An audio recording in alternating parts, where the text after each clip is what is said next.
வணக்கம் மக்களே, நாம் இந்த ஆரோக்கியமான பதிவில் கீரைகளில் நிறைந்துள்ள மருத்துவன்மைகளை பற்றி நம்ம விளக்கமாக பார்க்க போகிறோம். இப்போது முருங்கைக்கீரை, கரிசலாங்கண்ணி கீரை உள்ளிட்ட கீரைகளை உலர்த்தி பொடி செஞ்சு அதை நம்ம எடுத்துக்கலாம். இப்போது அது பார்த்தீங்கன்னா நீங்கள் கீரைகளை எடுத்துக்கொள்வதற்கு முன்னாடி ஒரு சில விஷயத்தை கவனிக்க வேண்டியது அவசியம். இப்போது பார்த்தீங்கன்னா நம்ம கீரைகளை சாப்பிட்றோம் அப்படின்னா அந்த கீரைகள் எப்போதுமே ஃப்ரெஷ்ஷாக இருக்கக்கூடிய கீரையாக தான் நம்ம எடுத்து சமைக்கணும். வாங்கி ரொம்ப நாள் வச்சிருக்கக்கூடிய கீரைகள்லாம் சமைக்கக்கூடாது. அதே போல் கீரையை சமைக்கிறதுக்கு முன்னாடி நம்ம நல்லா சுத்தமாக கழுவணும். அதில் நிறைய மண் இருந்திருக்கும். அதே போல் நிறைய பூச்சிக்கொல்லி மருந்துகளை கூட அடிச்சிருக்கலாம். அதனால் கல் உப்பு கலந்த நீரில் கொஞ்ச நேரம் நம்ம கீரையை அலசுறது நல்லது. அதே போல் கீரையை சமைக்கும் போது அதிக எண்ணெய் சேர்த்து சமைக்கக்கூடாது, நீண்ட நேரமும் சமைக்கக்கூடாது. அது மாதிரி பண்ணிங்கன்னா அதில் இருக்கக்கூடிய ஊட்டச்சத்துக்கள் வீணாகிறதுக்கு வாய்ப்புகள் இருக்குது. எப்போதுமே நீங்கள் கீரைகளை சமைக்கிறீங்கன்னா அந்த குக்கரில் வச்சு சமைக்கிறதெல்லாம் தவிர்த்துங்க. கீரையை நீங்கள் லேசாக வதக்கி சாப்பிட்டாலே முழுமையான ஊட்டச்சத்துக்களுமே உங்களுக்கு கிடைக்கும். ஸோ அதனால் கீரைகள் இருக்கக்கூடிய இந்த ஊட்டச்சத்துக்கள்லாம் என்னென்ன வகையான கீரைகள் என்னென்ன மருத்துவமைகளை கொடுக்குது அப்படின்றத பற்றி தெளிவாக பார்க்க போகிறோம். அதை பற்றி பார்க்குறதுக்கு முன்னாடி இந்த வீடியோவுக்கு மட்டும் ஒரு லைக் கொடுத்துட்டு இந்த தகவலை உங்களுக்கு தெரிஞ்சவங்களுக்கும் ஷேர் பண்ணிடுங்க. ஏன்னா இது அவங்களுக்கும் பயனுள்ளதாக இருக்கக்கூடிய ஒரு ஆரோக்கியமான பதிவு தான். இது போன்ற அப்டேட்ஸ்கள் நீங்கள் தொடர்ந்து பார்க்கறதுக்கு நம்மளுடைய ஹெல்த் நியூஸ் தமிழ் சேனலை மறக்காமல் சப்ஸ்கிரைப் பண்ணி வச்சுக்கோங்க. பக்கத்தில் இருக்கக்கூடிய பெல் பட்டனையும் கிளிக் பண்ணி ஆல் அப்படின்ற ஆப்ஷனையும் செட் பண்ணி வச்சுக்கிட்டீங்க அப்படின்னா நாங்கள் போடக்கூடிய எல்லா அப்டேட்ஸும் உங்களுக்கு நோட்டிஃபிகேஷன் அடிக்கடி சேரும். சரிவாங்க மக்களே, இப்போ வீடியோக்குள்ளே போடலாம். பசலைக்கீரையை நம்ம எடுத்துக்கொண்டோம் அப்படின்னா நமக்கு நிறைய நன்மைகள் கிடைக்கும். பசலைக்கீரை மிக எளிதாகவே நமக்கு கிடைக்கும். வீடுகளில் தொட்டியில் வச்சு கூட பசலைக்கீரையை வளர்க்கலாம். பசலைக்கீரையில் நீர் சத்து, புரதச்சத்து, பொட்டாசியம், இரும்புச்சத்து, மெக்னீசியம் மற்றும் பாஸ்பரஸ் இந்த மாதிரி சத்துக்கள் எல்லாமே அதிக அளவில் இருக்குது. இது தொடர்ந்து நம்மளுடைய உணவுகளை சேர்த்து கொண்டு வரும்போது ரத்தத்தில் இருக்கக்கூடிய அந்த ரத்த சிகப்பணுக்கள் கரெக்டான லெவலில் இருக்கும். அதனால் நமக்கு அந்த ஹீமோகுளோபினோட கவுண்டெல்லாம் குறையாமல் நம்ம பாதுகாத்துக்கலாம். இதனால் நமக்கு அனீமியா என்று சொல்லக்கூடிய அந்த ரத்த சோகை நோய் குணப்படுத்தப்பட்டு மீண்டும் வராமல் தடுக்கப்படும். குறிப்பாக குழந்தைகளுக்கு ஏற்படக்கூடிய அந்த நரம்பு சம்பந்தப்பட்ட பிரச்சனைகளை பசலைக்கீரை நமக்கு வராமல் தடுத்துவிடும். ஆரோக்கியமான நரம்புகளை நமக்கு மேம்படுத்தும். பசலைக்கீரையில் இருக்கக்கூடிய மெக்னீசியம் சத்து நரம்புகள் இருக்கக்கூடிய இயக்கங்களை தளர்த்தி பிபி என்று சொல்லக்கூடிய பிளட் பிரஷர் அந்த ரத்த அழுத்தத்தை கட்டுப்படுத்தி அதன் மூலமாக இதயத்திற்கு ரத்த ஓட்டத்தை அளித்து இதய ஆரோக்கியத்தையும் மேம்படுத்தும். மணத்தக்காளி கீரையும் நம்ம எடுத்துக்கொள்ளலாம். அதன் மூலமாக நமக்கு நன்மைகளும் கிடைக்கும். மணத்தக்காளி கீரை அப்படின்னாலே மருத்துவ குணங்கள் கொட்டி கிடக்கக்கூடிய கீரை அப்படின்னு சொல்லுவாங்க. மணத்தக்காளி கீரையில் விட்டமின் சி என்று சொல்லக்கூடிய உயிர் சத்து, இரும்பு சத்து, பாஸ்பரஸ், கால்சியம் ஆகிய விட்டமின்களும் மினரல்ஸ்களுமே அதிகமாக இருக்கு.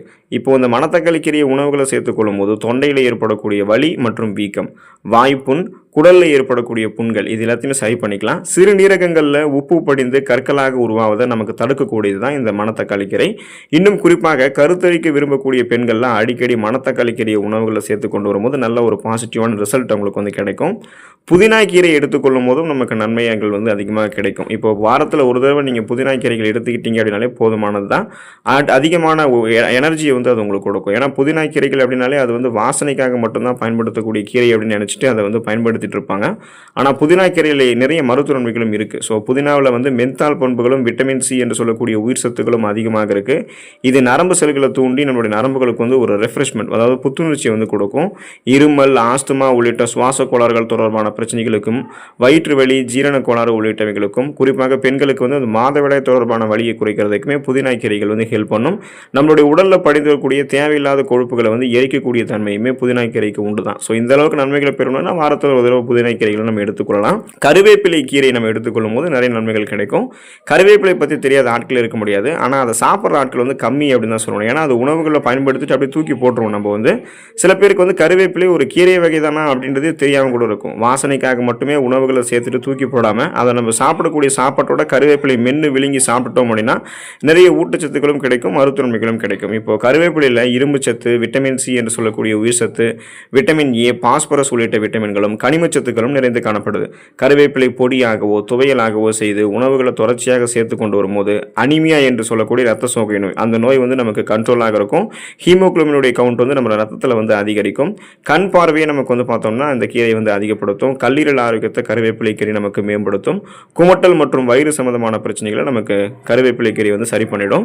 ஸோ அதனால் பார்த்தீங்கன்னா தொடர்ந்து உணவுகளில் கருவேப்பிலை சேர்த்து கொண்டே இருங்க.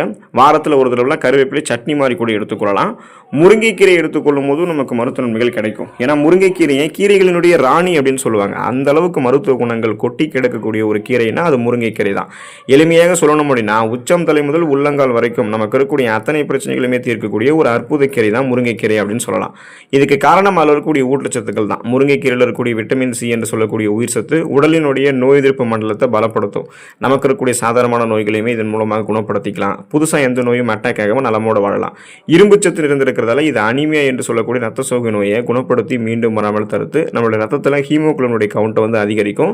ரத்தத்தில் இருக்கக்கூடிய சர்க்கரையினுடைய அளவையுமே நமக்கு வந்து முருங்கைக்கீரை கண்ட்ரோல் பண்ணும். அதாவது சுகர் ப்ராப்ளம் இருக்கிறவங்க எடுத்துக்கொள்ளும் போது அந்த பிரச்சனையில் தான் விடுபட்டுலாம். உடலில் இருக்கக்கூடிய கெட்ட கொழுப்புகளை கரைக்கக்கூடிய தன்மை முருங்கைக்கீரைக்கு இருக்கு. ஆஸ்துமா உள்ளிட்ட பிரச்சனைகளையும் கல்லீரல் சார்ந்த பிரச்சனைகளையுமே வராமல் தடுத்து குணப்படுத்தக்கூடிய ஆற்றல்லாம் முருங்கைக்கீரைக்கு வளமான அளவில் நிறைந்திருக்கு. பொன்னாங்கண்ணி கீரை எடுத்துக்கொள்ளும் போதும் நமக்கு நிறைய நன்மைகள் கிடைக்கும். பொன்னாங்கண்ணி கீரையில் ஏராளமான சத்துக்கள் வந்து நிறைந்திருக்கு. இந்த கீரையில் வந்து பார்த்தீங்கன்னா 3 வகைகள் இருக்குது. வெள்ளை பொன்னாங்கண்ணி, சிவப்பு பொன்னாங்கண்ணி, பச்சை பொன்னாங்கண்ணி அப்படின்னு 3 டைப்ஸ் ஆஃப் அந்த கீரை வகைகள் இருக்குது. இப்போ பொன்னாங்கண்ணி கீரையை உணவுகளை சேர்த்துக்கொள்ளும் போது பகலிலும் நட்சத்திரங்களை பார்க்கலாம் அப்படின்னு சொல்லுவாங்க.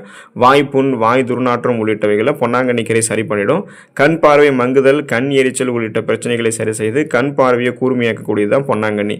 அதோடு நம்மளுடைய ரத்த ஆழங்களில் படிந்திருக்கக்கூடிய கெட்ட கொலஸ்ட்ரால்களை குறைச்சி தேவையில்லாமல் நம்மளுடைய உடலில் படிந்திருக்கக்கூடிய கெட்ட கொழுப்புகளையும் குறைச்சி உடல் எடையும் குறைக்கும். கொலஸ்ட்ராலையும் நமக்கு வந்து கண்ட்ரோல் பண்ணக்கூடியது தான் நம்ம எடுத்துக்கொள்ளக்கூடிய பொன்னாங்கண்ணி கீரை. பாலைக்கீரை நம்ம எடுத்துக்கொள்ளும் போதும் நமக்கு நிறைய நன்மைகள் கிடைக்கும். பாலைக்கீரை நமக்கு மிக எளிமையாகவே கிடைக்கக்கூடிய கீரை தான். அதனாலேயே அதனுடைய மகத்துவம் பல பேருக்கு தெரிகிறது கிடையாது. ரத்த சர்க்கரையினுடைய அளவை கட்டுக்குள்ள வைக்கிறதுக்கு கிளைசெமிக் இண்டெக்ஸ் வந்து மிக மிக குறைவாக இருக்கக்கூடிய ஒரு கீரை தான் பாலைக்கீரை. மசியலாக கடையலாக மட்டும் கிடையாது. பாலைக்கீரையை ஸ்மூத்தியாக சேலட்டுகளில் தயிர் பச்சடி உள்ளிட்டவைகளை கூட சேர்த்து சாப்பிடலாம். பாலைக்கீரையில் விட்டமின் கே, காப்பரு, ஜிங்கு, பொட்டாசியம், மெக்னீசியம் உள்ளிட்டவை நிறைந்திருக்கு. இந்த கீரையை மஞ்சள் சேர்த்து கஷாயம் போல செய்து எடுத்துக்கொண்டு வரும்போது வயிற்று உப்புசம் உள்ளிட்ட பிரச்சனைகள்லாம் நமக்கு வந்து குறையப்படும். ஸோ பாலைக்கீரை எடுத்துக்கொள்ளும் போது நமக்கு நல்லது நடக்கும். முடக்கத்தான் கீரை எடுத்துக்கொண்டோம் அப்படின்னாலும் நமக்கு வளமான அளவில் நன்மைகள் கிடைக்கும். இப்போ முடக்கத்தான் கீரை வந்து எலும்புகள் வலிமையாக இருக்கிறதுக்கும் அந்த எலும்புகளில் ஏற்படக்கூடிய ஏதாவது பிரச்சனைகள் இந்த இன்ஃப்ளமேஷன்ஸ்களை குறைக்கக்கூடிய அற்புதங்களை செய்யும். அதனால தான் இதுக்கு பேரே வந்து முடக்கு அறுத்தான் கீரை அப்படின்னு சொல்லுவாங்க. அதாவது முடக்குவாதம் உள்ளிட்ட பிரச்சனைகளையுமே வராமல் தடுத்து சரி பண்ணுறதால தான் அதுக்கு அந்த பேரே இருக்குது. இன்னும் குறிப்பாக பெண்களுக்கு அதிகமாக ஏற்படக்கூடிய எலும்பு தேய்மானத்தை தவிர்க்கிறதுக்கு இந்த முடக்கத்தான் கீரை ஹெல்ப் பண்ணும். இதை நம்ம நெய்யில் வதக்கியோ அல்லது அரைத்து தோசை மாவில் கலந்தோ எடுத்துக்கொண்டு வரும்போது மூட்டு வலி உள்ளிட்ட பிரச்சனைகளுமே குறைக்கலாம். எந்த விதமான எலும்பு தொடர்பான பிரச்சனைகளுமே நமக்கு இருக்காது. இப்போ முடக்கத்தான் தோசையெல்லாம் வந்து பார்த்திங்கன்னா ரொம்ப ஃபேமஸ். அது டேஸ்ட்டாகவும் இருக்கும், மருத்துவ நன்மைகளையுமே கொடுக்கும். வெந்தயக்கீரை நம்ம எடுத்துக்கொள்ளும் போதும் நமக்கு நன்மைகள் கிடைக்கும். இப்போது வெந்தய விதைகளை நம்ம எடுக்கும் போது நம்மளுடைய உடலில் என்னென்ன மாற்றங்கள் நடக்குதோ அது எல்லாமே வெந்தயக்கீரையை நம்ம சாப்பிட்டாலுமே நமக்கு நடக்கும். ஏன்னா வெந்தயம் வந்து வெந்தயக்கீரையாக இருந்தாலும் சரி அது நம்மளுடைய உடலில் இருக்கக்கூடிய அந்த அதிகப்படியான வெப்பத்தை கட்டுப்படுத்தி உடலை குளிர்ச்சிப்படுத்துது. இப்போ வெந்தயக்கீரை வந்து ரத்த சர்க்கரையினுடைய அளவை கண்ட்ரோலில் வைக்கிறதுக்கும் ஹெல்ப் பண்ணும். அதோட உடலில் இருக்கக்கூடிய கெட்ட கொலஸ்ட்ரால்களை குறைக்கிறதுக்கும் ஹெல்ப் பண்ணும். இன்சுலினுடைய சென்சிட்டிவிட்டியை தூண்டி சுகர் ப்ராப்ளம் இல்லாமல் ஆரோக்கியமாக வைக்கிறதுக்கு ஹெல்ப் பண்ணுது. அதே போல் கண் சம்மந்தப்பட்ட பிரச்சனைகளை தீர்க்கிறதுக்கும் ஹெல்ப் பண்ணும். ஸோ இதனால் ஊட்டச்சத்து குறைபாடு நீக்கப்பட்டு கண் பார்வை கூர்மையாக இருக்கிறதுக்கும் கண்கள் சார்ந்த பலவிதமான பிரச்சனைகள் வராமல் தடுக்கப்படுவதற்கும் வெந்தயக்கீரை ஹெல்ப் பண்ணும். இதில் நார் சத்து நிறைந்திருக்கிறதால நம்மளுடைய செரிமானம் எப்போதுமே வெந்தயக்கீரை எடுத்துக்கொள்ளும் போது ஆரோக்கியமாக இருக்கும். மலச்சிக்கல்லாம் நமக்கு ஏற்படாமல் கழிவுகள் வந்து நமக்கு அந்த நம்மளுடைய குடல்களிலிருந்து வெளியேற்றப்படும். செரிமானமான உணவுகள் வந்து ஊட்டச்சத்துக்கள் உறிஞ்சப்பட்டது போக மீதம் இருக்கக்கூடிய கழிவுகள்லாம் வெளியேற்றி விடுவதற்கு அந்த மலச்சிக்கல் பிரச்சனை ஏற்படாமல் தடுக்கிறதுக்கெல்லாம் நம்ம வெந்தயக்கீரை எடுத்துக்கலாம். சிறுகீரை எடுத்துக்கொள்ளும் போதும் நமக்கு நிறைய நன்மைகள் கிடைக்கும். சிறுகீரை வந்து அற்புதங்கள் கொட்டி கெடுக்கக்கூடிய ஒரு கீரை அப்படின்னு சொல்லலாம். ஏன்னா சிறுகீரையில் இல்லாத ஊட்டச்சத்துக்களே கிடையாது. Vitamin A, vitamin B, vitamin C என்று சொல்லக்கூடிய உயிர் சத்து, இந்த மாதிரி நிறைய விட்டமின்களும் இரும்புச்சத்து, பொட்டாசியம், மெக்னீசியம், அப்புறம் மேங்கனீஸ், இந்த மாதிரி கனிமச்சத்துக்களும் அதிகமாக இருக்குது. கண் சம்மந்தப்பட்ட பிரச்சனைகளை வந்து நமக்கு சிறுகீரை தீர்க்கும். தொடர்ந்து சிறுகீரையை உணவுகளை சேர்ப்பதன் மூலமாக கண்புரை உள்ளிட்ட கண்கள் சார்ந்த பலவிதமான நோய்கள் ஏற்பட தடுத்துக் கொள்ளலாம். எலும்பு மற்றும் நரம்புகளை வலிமையாக்குவதோடு இதய ஆரோக்கியத்தையுமே சிறுகீரை நமக்கு வந்து மேம்படுத்தக்கூடியதாக இருக்குது. ஸோ தொடர்ந்து இந்த நன்மைகளை பெறணும் அப்படின்னா கீரைகளை தொடர்ந்து உணவுகளை சேர்த்துக்கொள்ள வேண்டியது அவசியம். எப்படின்னு கேட்டிங்கன்னா தினமும் நம்ம கீரைகளை சாப்பிடணுன்றது அவசியம் கிடையாது. தினமும் நம்ம காய்கறிகளை உணவுகளை சேர்த்துக்கலாம், அது வேறு விஷயம். ஆனால் வாரத்தில் ஒரு தடவை சுழற்சி அடிப்படையில் ஏதாவது ஒரு கீரைகளை சாப்பிடணும். இந்த வாரம் கருவேப்பிலை சட்னி சாப்பிட்டீங்கன்னா அடுத்த வாரம் முருங்கைக்கீரை, அதுக்கடுத்த வாரம் புதினாக்கீரை, அதுக்கடுத்த வாரம் முடக்கத்தான், வெந்தயக்கீரை, அது மாதிரி மாற்றி நீங்கள் சாப்பிட்டுட்டு இருக்கும்போது வளமான நன்மைகள் உங்களுக்கு வந்து சேரும். ஸோ அடுத்த ஆரோக்கியமான பதிவை மறக்காமல் சந்திக்கலாம். நன்றி மக்களே.